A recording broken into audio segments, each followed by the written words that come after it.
Hi, this is Paul.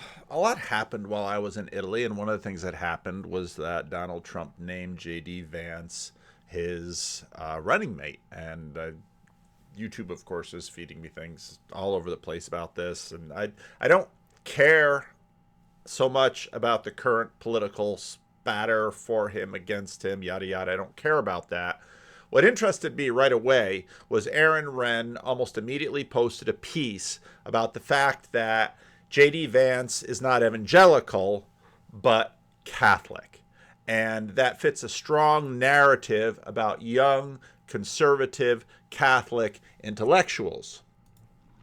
So Aaron Wren wrote a July 17, with Ohio Senator J.D. Vance becoming the Republican nominee for vice president, I wanted to go back and take a look at his religious journey. Vance was raised in an evangelical cultural milieu, became an unbeliever as early as an early adult, began re-exploring faith in law school, and finally converted to Roman Catholicism. He discussed his journey.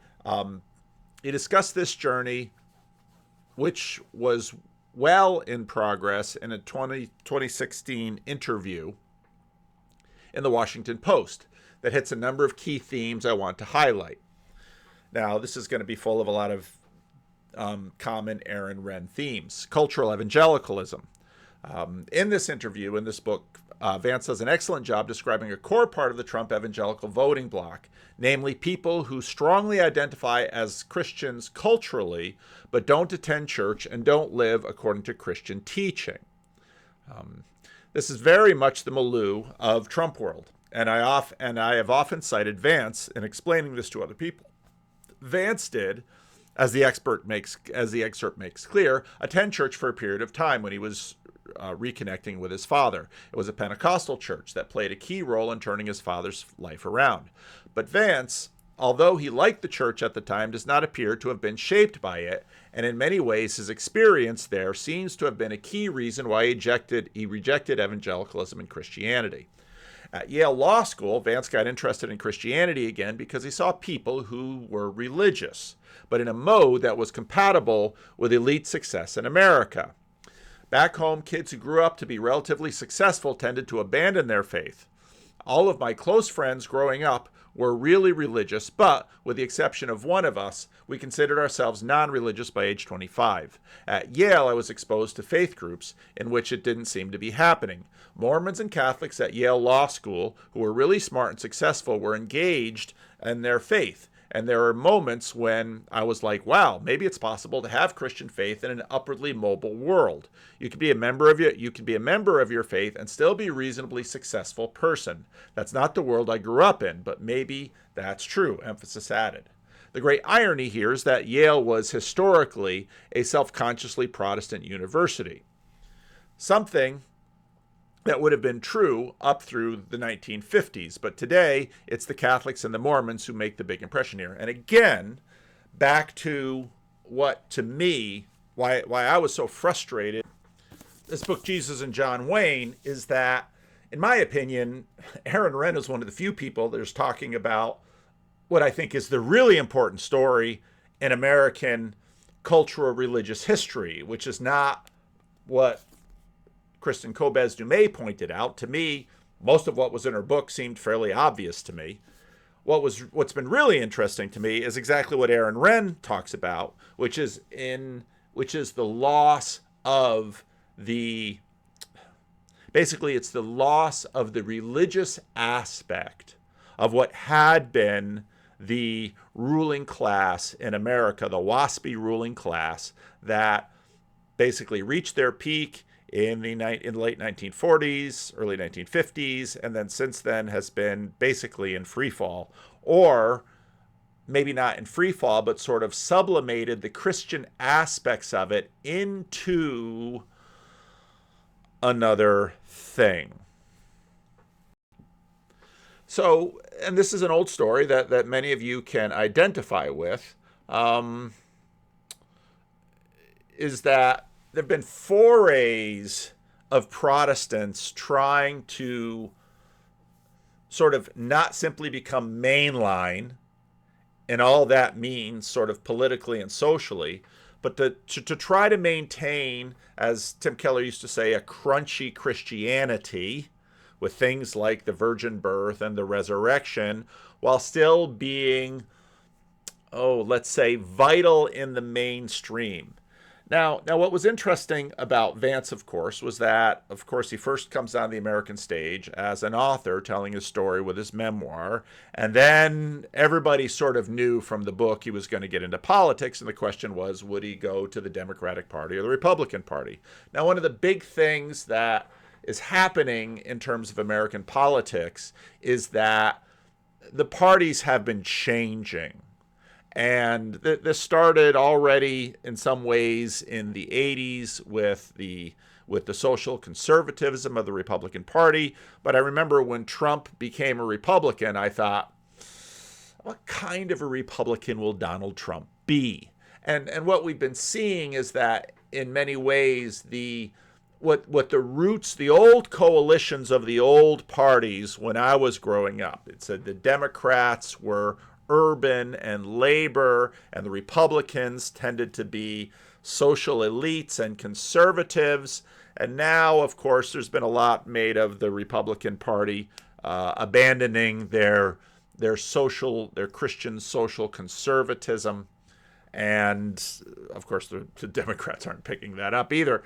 But the Roman Catholic Church, and of course, intellectual Roman Catholics, how many Supreme Court justices are Roman Catholic?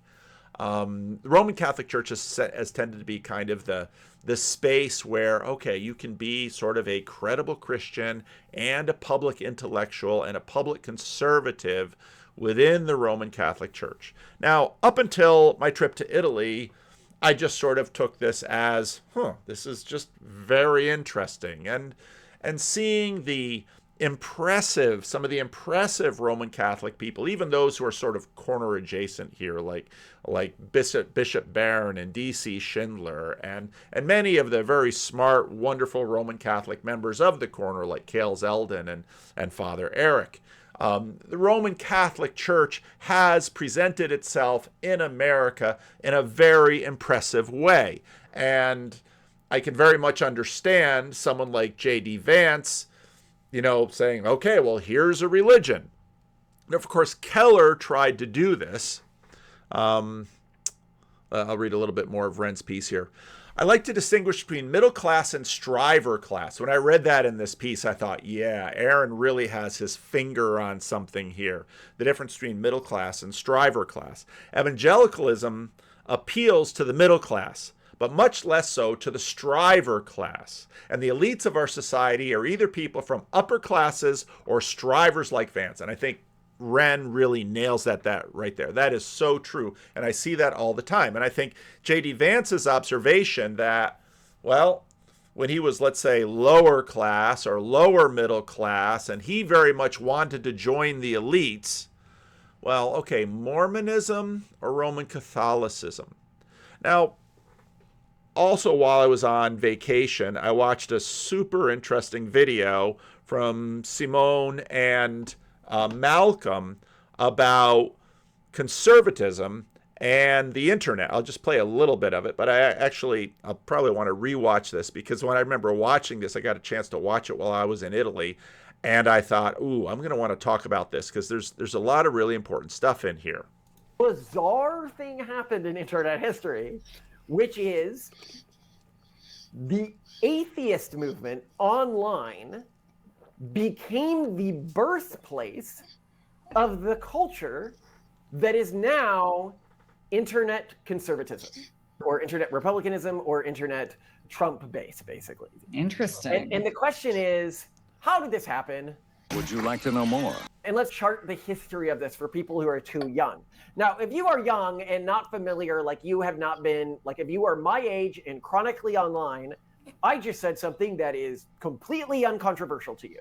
You're like, oh yeah, I remember when that happened. That was weird. Because everyone who has been actively engaged with online culture for a long time and mildly open to conservative ideas knows that this happened.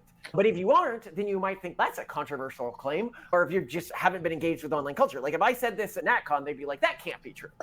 they'd say something like that. And then somebody at the table would like lean over and be like, actually, that did happen. So let's talk about how this happened, what happened, and why it happened. Yeah. Okay. And now you can watch Malcolm's video and listen to Malcolm's argument, and you can agree or disagree with it. What's interesting is that I was simply too old to know a lot of this story. And now over the last 5-6 years, I have learned elements of this story. But it was very interesting watching him put the narrative together. And what's interesting is that you have both the narrative that Malcolm lays out here of online atheism becoming internet conservatism, and you have Roman Catholicism and Mormonism becoming political conservatism. Now, one of the interesting things about Malcolm and Simone, again, is, I don't remember if it was in this video or another video, I mean, he talked about this in terms of religion, and he talks about a number of the same things that Aaron Renn talks about a number of the same things that, let's say, Mark Knoll. Aaron Renn mentions Mark Knoll, professor of history, Christian Reformed Church professor of history at University of Notre Dame, where what Calvin University, what the Christian Reformed Church, what Calvin University really tried to do was sort of vie with Catholicism or Mormonism to be sort of a credible Christian elite. The difficulty that the Christian Reformed Church had was it was always sort of wrestling with, do we sort of want to become the new main line, and do we sort of look to the main line and think, oh, we'd like to be by them? And now the Civil War in the Christian Reformed Church that the conservatives have decisively won, at least at the synodical level, is no. We're going to remain evangelical.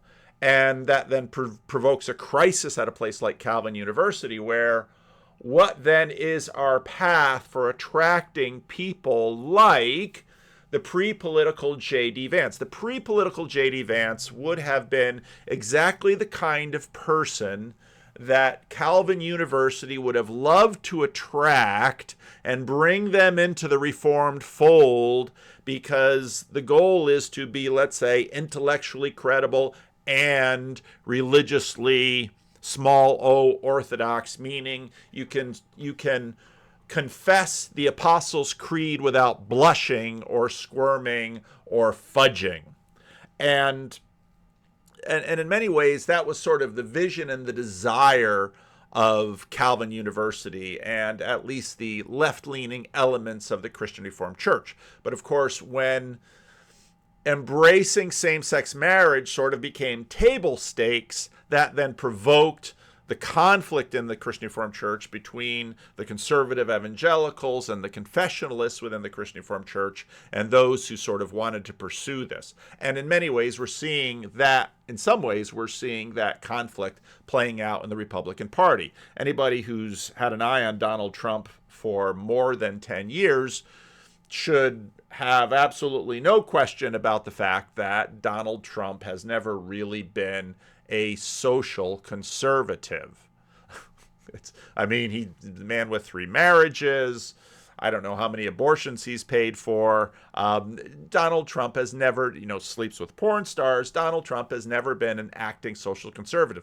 The relationship that Donald Trump has had with social conservatives has been very interesting. And then Donald Trump, of course, brings in conservative justices to the Supreme Court to overturn Roe v. Wade and pursue a number of the social agendas that really you could get to via the Supreme Court.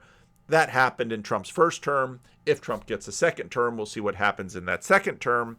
But again, none of this is new. The interesting thing again is, I've paid zero attention to J.D. Vance as a politician. I read his book. I really enjoyed his book. I've paid near zero attention to all the drama about him being named vice president, but I did find, again, this tidbit about his Roman Catholicism entering in here as to be super interesting. The other point I wanted to make about Malcolm and Simone was they are super interesting because they, again, they basically look their project against pro-natalism. They basically say, and I think rightly so, the only cultural container that this really fits in the secular space is a religious social container. And they looked around at the various religions, and Mormonism was fairly close to what they were looking for, but they basically have crafted their own religion as a vehicle in order to pursue their pro-natalism.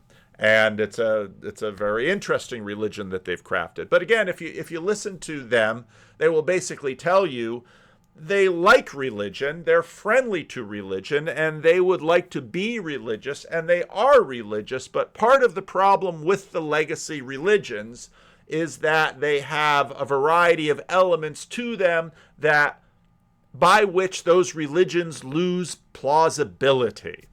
And so, for example, evolution and science, and these are things that for them it loses plausibility. Now, of course, if you go to the main line, you can completely embrace evolution and science, but you lose some of the many people lose some of the key elements of religious that give it the enchantment, the power that sort of keeps it vital in the culture. And for this reason, again, the key thing that has happened over the last 75 years is sort of the collapse of the main line as a religion and its sublimation into this broader non-religious movement.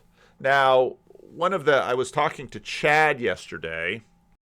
Michael Satori of The Corner put out, I started watching this when I was in Italy, but then when I talked to Chad said, "Oh, you got to watch Michael's video." And I listened to it this morning, and Chad was right. Michael did an amazing job getting at what Malcolm and Simone call the urban monoculture.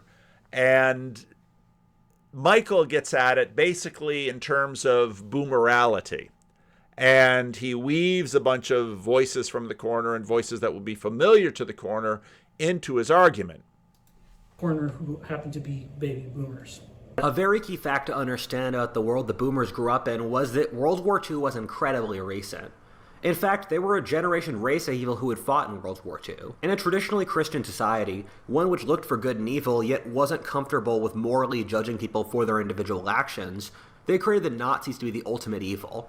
This has had profound effects in the trajectory of modern society, which has tried to be the exact opposite of the Nazis, of being anti-racist, transnational, pacifist, non-judgmental, and the like.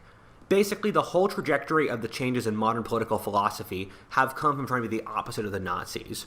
No, but okay. Won World War II. That wasn't you. Invented fire.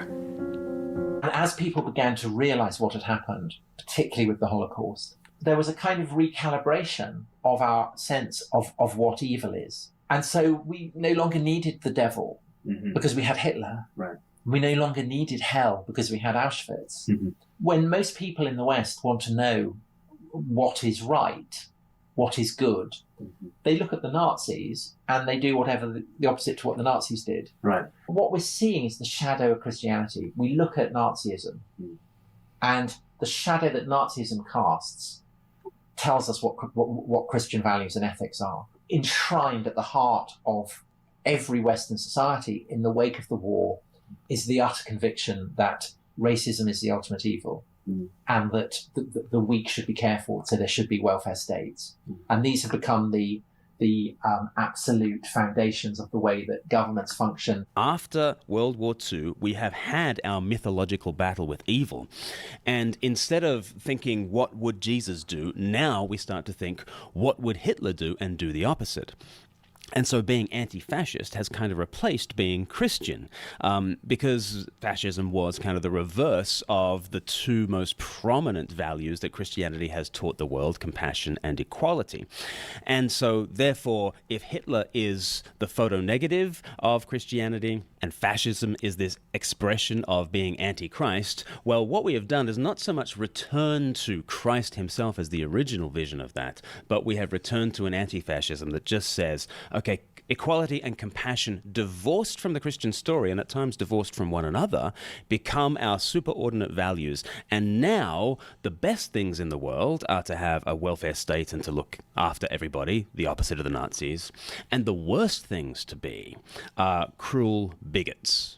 To be a racist is kind of the worst epithet that you can throw at somebody. So cruelty and bigotry is bad on a Christian framework. It's also bad on a post-Christian framework. But what Tom's about to say is that as we move from a Christian framework to a post-Christian framework, the reason why racism is bad starts to be a lot more ephemeral, a lot weaker. It starts to be a lot more based on vibes than it is based on the Christian story. Now, you don't want to be cruel or a bigot because you don't want to be a Nazi. As historian Alec Ryrie says, the Western moral tradition now is basically Indiana Jones's in The Last Crusade when he just says, Nazis. I hate these guys. That is our moral kind of settlement in the post-war West. Nazis, I hate those guys. Reaction, disagreement, and nonconformity are not intrinsically bad qualities. They are necessary antidotes to evil. However, they are flawed tools against corruption. By making the standard definition of good a reactionary opposite to Hitler and his regime, the West inadvertently reacted against several aspects of Western culture that are good and necessary. The Third Reich itself was in many ways a reaction against Weimar Republic. It was a hard right, control-obsessed regime in opposition to extreme liberalism and tolerance. Now, some of you, if you watched a couple videos ago, know that I have been rather obsessively reading the history of the papacy before and during the Second World War. What struck me when I was then thinking about all of this morning and then sort of coming back to Aaron Wren's thesis about J.D. Vance was, wow, the Roman Catholic Church has really remade its image compared to Pope Pius XI and especially Pope Pius XII. Well, one of the things we have to do right away is differentiate fascism from Nazism. And that isn't to say that Nazism isn't deeply entwined with fascism, but the particular, really sort of the first kind of fascism we see emerging in the 20th century, a decade before, more than a decade before we see it arise in Germany, of course, is Mussolini in Italy. And as somebody commented, yes, I also picked up a good book on the Spanish Civil War because that's a piece of the puzzle as well. But what was fascinating about the book, The Pope and Mussolini, The Secret History of Pius XI and the Rise of Fascism in Europe, is how, number one, non-democratic the Roman Catholic Church was, how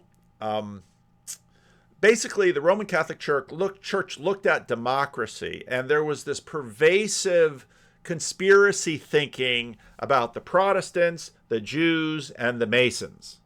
That the Protestants and the Jews and the Masons are the secret cabal that have done things like establish democracy, and that what the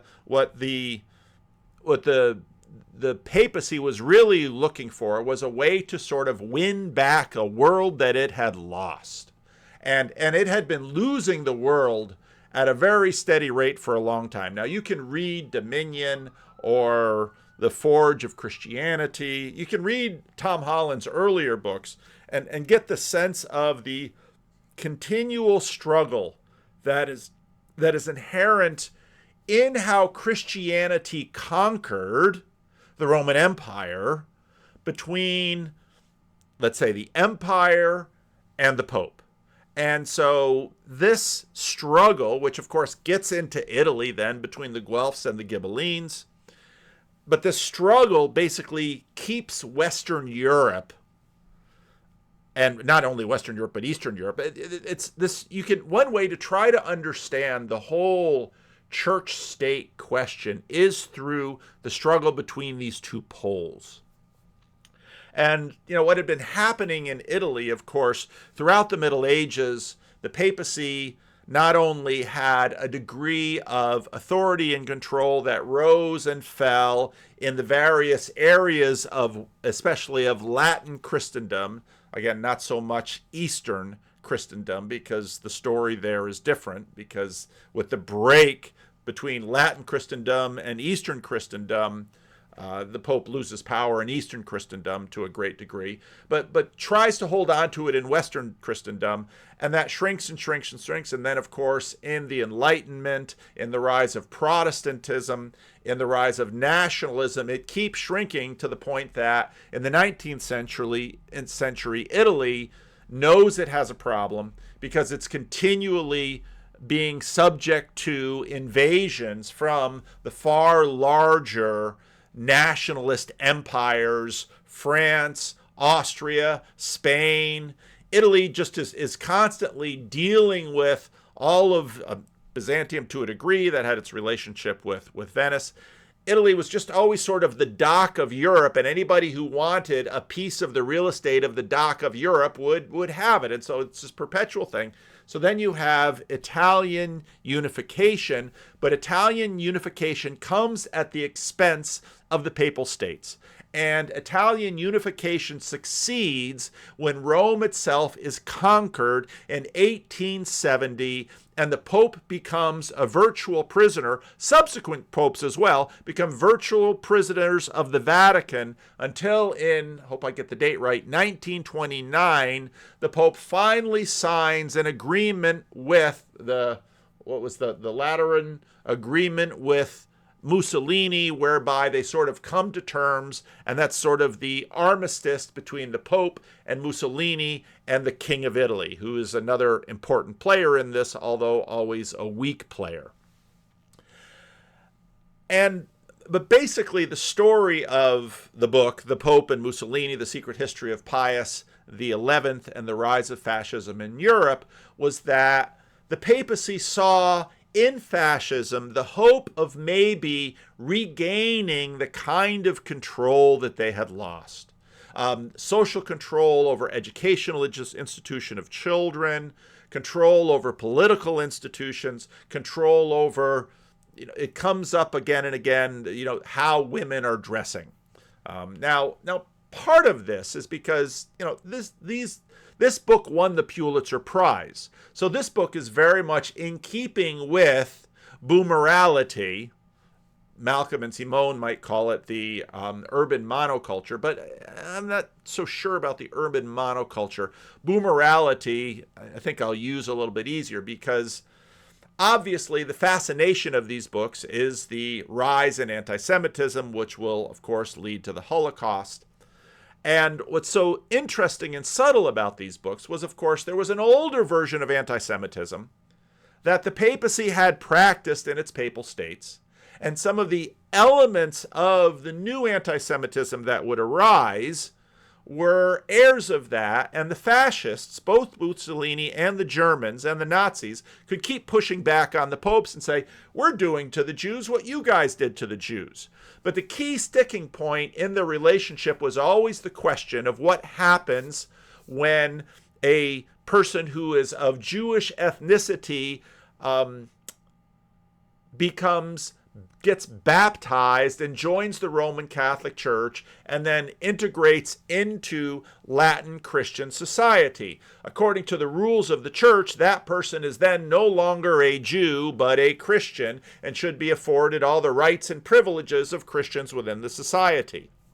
The racism and the racialism, which really sort of the Nazis bring into Mussolini, because one of Mussolini's most important mistresses was a woman who was a Jew, and she was highly influential with Mussolini in those early years. And it's really when Mussolini sort of cozies up to the Nazis and gets a little bit of Nazi envy that Mussolini then starts bringing some of the purely racist ideology down to Italy. And the popes sort of resisted this, not because, again, they thought the Jews were in league with this great conspiracy that had been winning the world from Catholicism, this conspiracy that involved Protestants, Jews, and Masons. Freemasons, you can watch, the influence of Freemasonry on early America. So the Catholicism looked at those areas, and they had all of these wild ideas about how Roosevelt was a Jew and how everyone in his administration was a Jew and yada, yada, yada. And all of this conspiracy thinking, that always sort of justified the anti-Semitism that was common throughout. But of course, Nazism was sort of a radical environmentalism. And Tom Holland's, kind of lays this out quite well, but plenty of other people do too. It was an anti-institutional naturalism, environmentalism that basically looked at, let's say, the roots of people. And so then, of course, it was the superior Aryans compared to the inferior. And of course, the Italians never quite got terribly comfortable with a lot of the Nazi stuff. Fascism was their thing, and fascism for them was sort of a version of just a strong man government, and Mussolini was all about being a strong man. And so then even Mussolini's entry into the Second World War, Mussolini knew Italy really was not in any way prepared for war. But when Hitler attacked France and it looked like France was about to fall, Mussolini knew he wanted to get into the war quick so that he could grab the pieces of France that he wanted. But Mussolini's campaign in France was a total failure. And almost all of the Italian campaigns in the Second World War were a total failure. And the Second World War was a complete disaster for Italy. And again, these books chronicle just the ongoing ways in which Pope Pius XI and Pope Pius XII keep trying to sort of recapture the religious hegemony that they had culturally, but had been losing for the last couple of centuries. Now, even though Pope Pius XII had been the Secretary of State for Pope Pius XI, and many people were quite happy that he took charge, because the older Pope Pius XI got, the more and more uncomfortable he got with this relationship that he had made with Mussolini. Pius XII was a different guy. He was a little bit more pragmatic. He had spent years of his earlier ministry in Germany, so he was fluent in German. He loved the German people. One of his closest relationship was with a nun who, there was always suspicion about them, but there didn't seem to be anything to it. This woman was sort of like a mother figure to him, but even though she was not the age of his mother. And she kept house for him in Germany, and then when he went down to Italy, he brought her down there, and so she had a fair amount of influence on him. But Pope Pius XII then, this one won the Pulitzer Prize too. Wow. And so I'm about a little more than halfway through this book, and we're just sort of watching as the war turns how this goes. And again, what's so fascinating about this is that the Italian Catholicism that is so brilliantly laid out in this book is unrecognizable when you look at, let's say, the kind of Catholicism that is winning the likes of someone like J.D. Vance. Now, again, some people might, I made a comment about Mussolini and Trump. There are elements of Mussolini and Trump that are similar, elements that are dissimilar. Mussolini would have been a real hit with Worldwide Wrestling. But, I'm not saying Trump is Mussolini. And I'm not even saying Trump is fascist, although would Trump like to be a fascist leader? I don't know. But hey, being a fascist leader is good as long as you're winning. And then, of course, when the war really turned sour for Italy, Italy turned on Mussolini and Italy turned on its king. And I'm not quite up to that part of the story. But what is amazing here again to read is just how unrecognizable the Roman Catholic Church of the 1940s is today. It's unrecognizable. And most of the Catholics that I know, at least here in America, would by no means want to go back to that. They would not endorse fascism. They would not endorse the kind of medieval anti-Semitism that was pervasive. They would not imagine this global conspiracy of Protestants, Jews, and Freemasons. I mean, finding Freemasons today is a little bit difficult. Freemasonry has fallen on harder times than the church has fallen on. But it's just astounding to me how this has played out.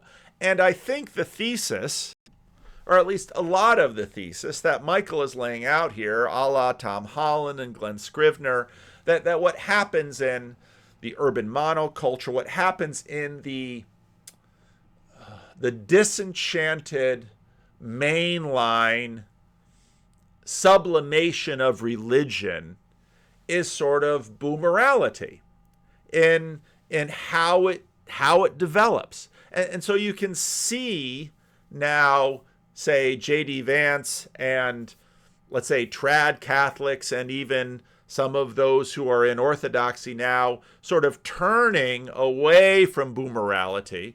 And as the baby boomer generation recedes, we'll probably continue to see sort of the lessening of boomorality. And I think as wokeism continues to sort of come apart, I think we'll again see the release in the culture of boomorality.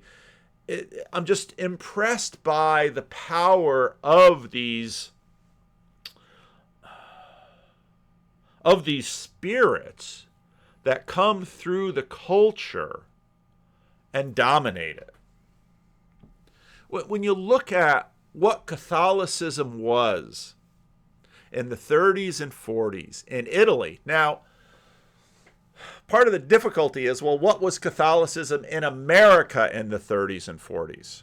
Well, it wouldn't, I mean, part of what is hard for, I think, most of us who are not Catholic to understand is just how massive the Catholic Church is and how the Catholic Church sort of stays together despite an incredible amount of disagreement.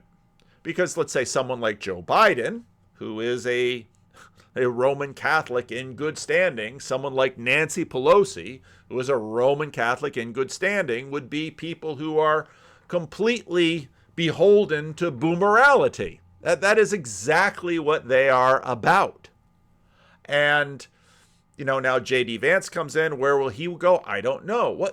But the kinds of Catholicism that we see, the kinds of Catholicisms that we see emerging in America today, and of course you don't have to, you can just join a few Twitter accounts and talk to some Catholic friends to understand all of the conflict within the Catholic Church about, okay, what is it now? Now, again, I look forward to finishing this book about Pope Pius XII and then continuing on in my readings of Catholics in the 20th century and especially get to Vatican II.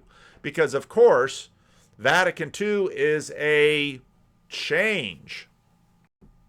And because I've been talking about this, someone on Twitter sends me, ats me on Twitter about this. The U.S. State Department had a mole in the Vatican feeding them information about how to interfere with the 1958 conclave so a moderate would be elected. And again, part of how these books have been interesting to me is just the Vatican intrigue, that there is a political element to this. And of course, your cardinals elect the Pope, and of course, the popes select the cardinals, and of course what's going on with Germany now, and the synodical movement, and of course the Boomorality that's heavily influential in the Roman Catholic Church. And once I get through Vatican II, I really look forward to looking at, of course, the Pope John Paul II, who for many of the young conservative Catholic intellectuals now is just this towering figure, and how that Pope really set the course for, let's say, the J.D. Vance kind of Catholicism that we are seeing impacting American politics and culture today. And I guess part of what is so astounding are just the mixings of the labels. So again, we had, until Joe Biden stepped away from the campaign, we had a Roman Catholic in good standing, Joseph Biden, running against Donald J. Trump, whose primary religious influence was Norman Vincent Peale, The Power of Positive Thinking. It's astounding. And Donald Trump then picks young conservative Roman Catholic convert J.D. Vance as his running mate. What on earth do any of the labels mean? I mean, that's the time we are in right now. The Democratic Party compared to what it was, let's say, in the 1960s, seems unrecognizable. Republican Party compared to what it was in the 60s, even what it was in the before Trump, almost unrecognizable. Trump has fundamentally transformed the Republican Party. Even the religious labels, making the argument that online atheism birthed the modern right, and not all of the modern right, but enough of it to tell a coherent story. And here this young couple with their neonatalism, with their pro-natalism, is authoring a religion which is sort of like Mormonism. And again, now, if I was listening to, I still have to treat the Peter Boghossian, Jonathan Peugeot conversation, where that conversation was in a sense a throwback to some of the, and Malcolm talks about it here a bit. I think it's in this video where he talks about the atheism versus the theist on an early YouTube. We need to go back to the early days of the internet. If you are talking about the early days of the internet, the war between the fundies and the atheists was absolutely enormous. Whenever there's a baby on, I just can't help but look at the baby. I love babies. It was like the core show on the internet. It was the core conflict on the internet. It was as big a conflict as something like woke versus anti-woke is today. Okay. It is what everyone was talking about. And then, and I should note that people can be like, oh, then the modern conservative movement must have come out of the early online religious movement, right? The people who are fighting the atheists. The problem is those people were always like 1 to 10 versus the atheist community in the early days of the internet. They were the vast minority. They were people that brought on for people to take, who had no internet literacy, for other people to take pot shots at. That was basically what was going on. Poor dears. And then even the people who were online were more dedicated to their individual communities, i.e. like promoting Catholicism or promoting some brands of Protestantism, than any sort of wider political battle. So those were two of the things that caused that. And partially because of this shift, but partially fueled by this shift, is the theocratic portion of the Conservative Party just lost pretty much all of their power in the shift to the Trumpist movement. Yeah. But this will also explain how that happened, because an alternate version of conservatism began to grow on. And you know what he said right there is so interesting, because I think a lot of the religious Trump following still hasn't figured out. and again, they still might vote for Donald Trump. I get it.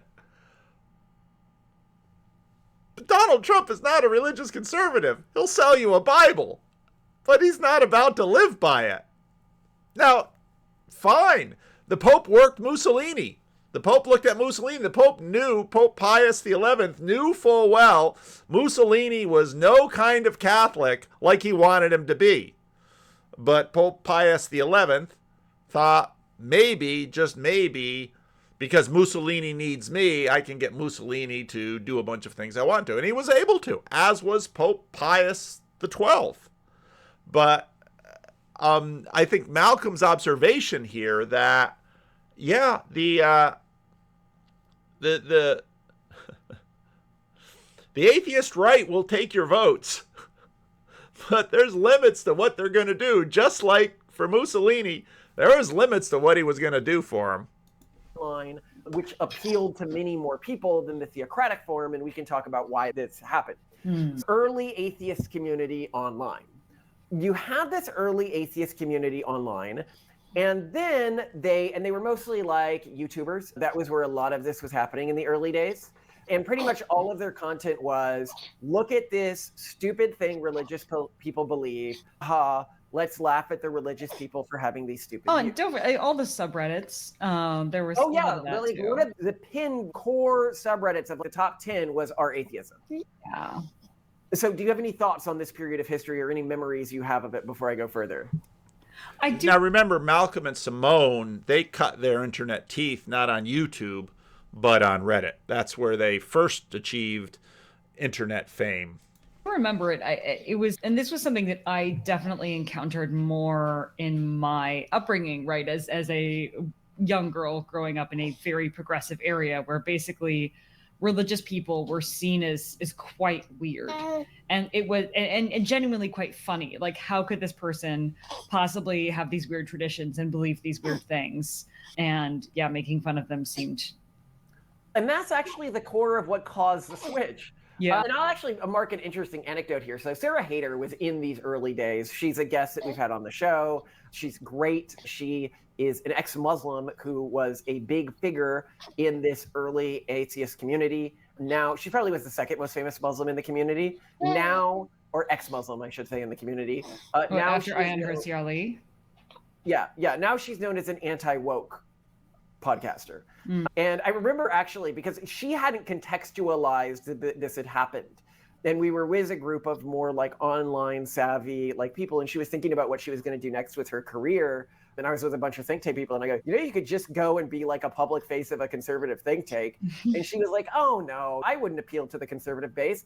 I'm just an ex-Muslim anti-woke activist. Because she hadn't thought of herself the new base. She was still thinking of these early days of the internet before this switch happened. Maybe. But I think it shows how, and again, if you go back to, let's say 2016, 2017, now been on the internet long enough to know some of this history.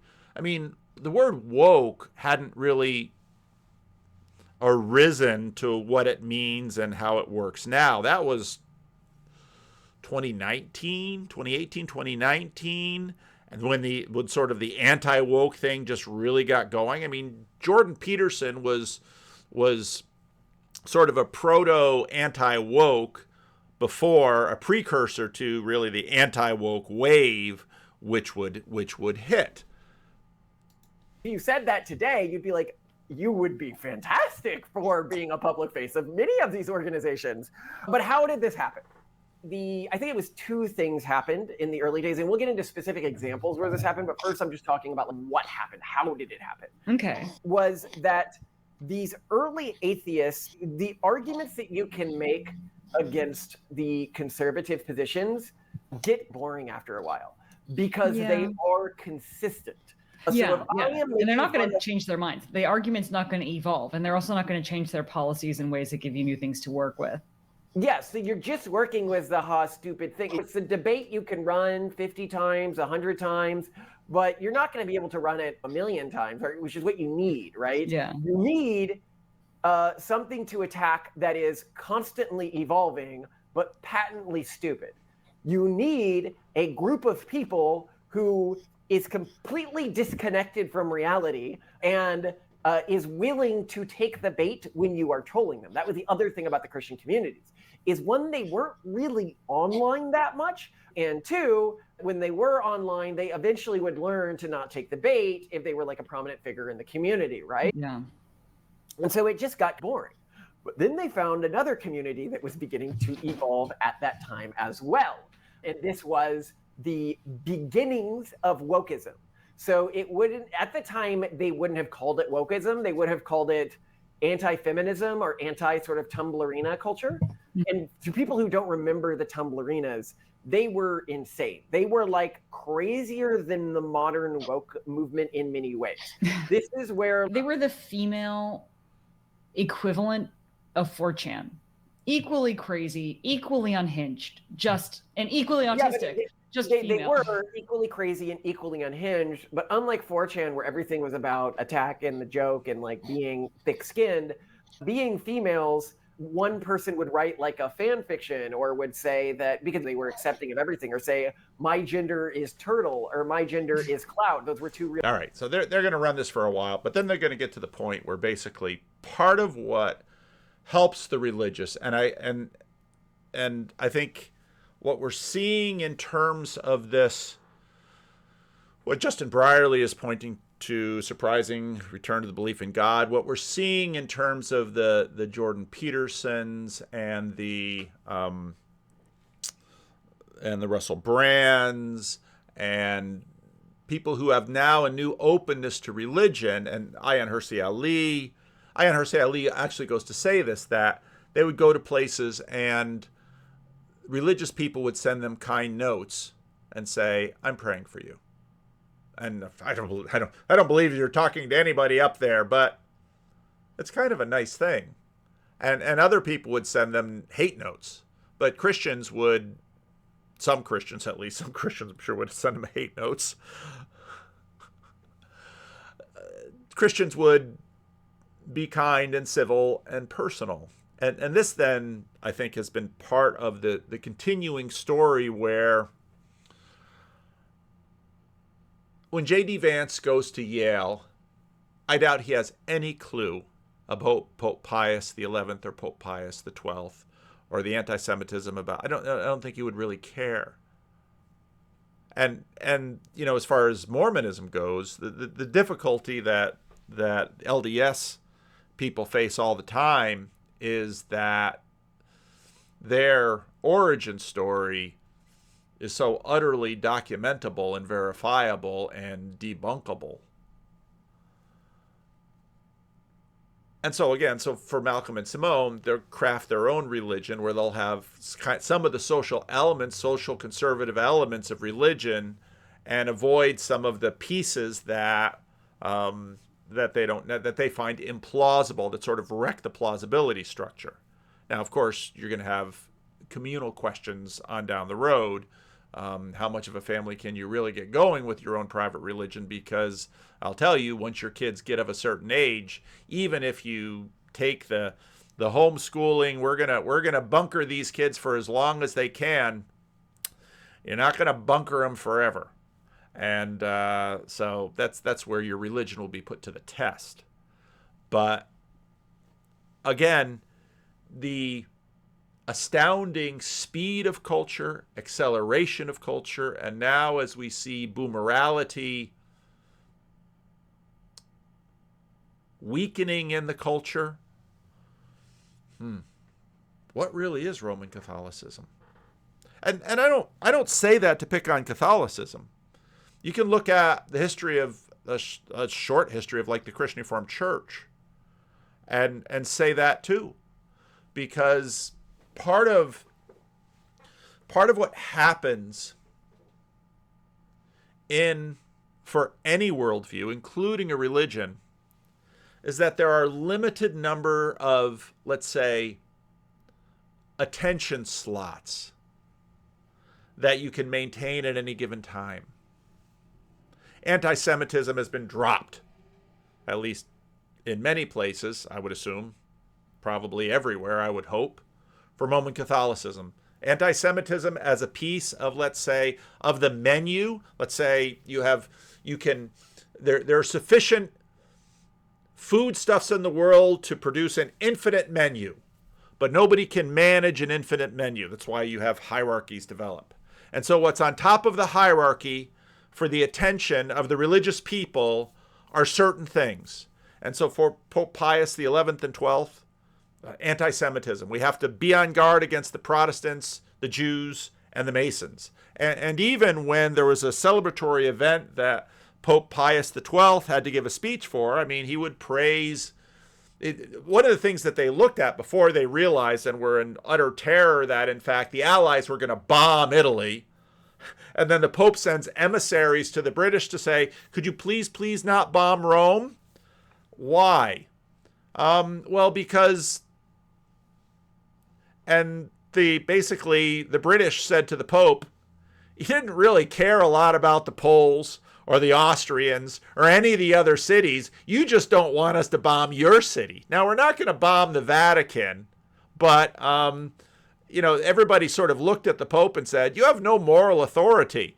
Everyone is now under suspicion that, as Winston Churchill said, there's an unspeakable crime going on in Germany with the extinction, the attempt to kill all of the Jews in what was Ukraine and Poland, where an enormous amount of Jews were, and the Pope says nothing about it. And then the Pope kind of slides something in on the 24th page of one particular thing, and then says to the French one, now that they've realized that they're losing the war, says, well, what about us? And the French in exile are like, you've said nothing. Now, I'll have a lot more to say about that, because one of the things that that has sort of surprisingly arisen in me as I read through all of this is a ton of material on this, is that I can also have an appreciation for the difficulty that the Pope is in. And there'll be more on that, because it gets into the question of, okay, what exactly is the church? How does it operate? The Pope, the papacy, the Vatican was a tiny little nation and was, afforded the status of a nation state, but it's the strangest kind of nation, because the vast majority of your citizens are also living in other nations and therefore are sort of connected with this. And this, of course, has everything to do with the rise of nationalism, because if you listen to someone like Richard Rowland in the Middle Ages, he'll make the point that people weren't predominantly French or Anglo-Saxon or all of these things. People were predominantly Christian. That was sort of the top identity, the identity on the top of the hierarchy. And what happens as nationalism arises is that you start getting these blends. You start getting Christian Americans. And so all of these questions about Christian nationalism, it's where all of this stuff starts to come in. But before then, of course, when the Pope starts announcing and calling for knights to come and retake the sacred places of the Holy Land, well, your identity was predominantly Christian, and Jewish identity was predominantly Jewish, and Islamic identity was predominantly Muslim. So the world is a scramble, and it's no wonder we're struggling to figure things out. And the internet is just basically pouring fuel on the fire. And, one of the things that when I got back from Italy and opened up YouTube, and it isn't that I didn't look at YouTube at all when I was there, but I didn't look at it much when I got back. I just looked at the internet, and it's like, it's crazy. And if you're living online, it's got to be absolutely insane. Because again, as I said in the previous video, we are constantly recalibrating and reshaping our picture of the world by what we see and who has influence and who has authority.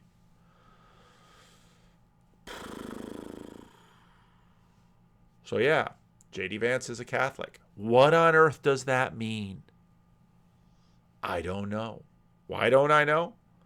Because I don't have a personal relationship with him.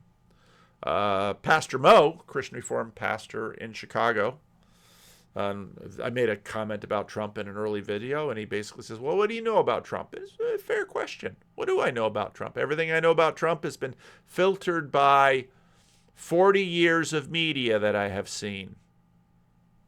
What do I know about Kamala Harris? Like nothing.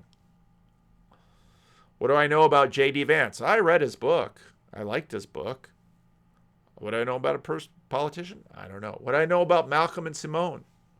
And I think, again, for me, that's part of why the personalism of this little corner is so important, because even through this strange window of YouTube and the internet, the goal is to get to know each other. But you bump it up against your Dunbar number.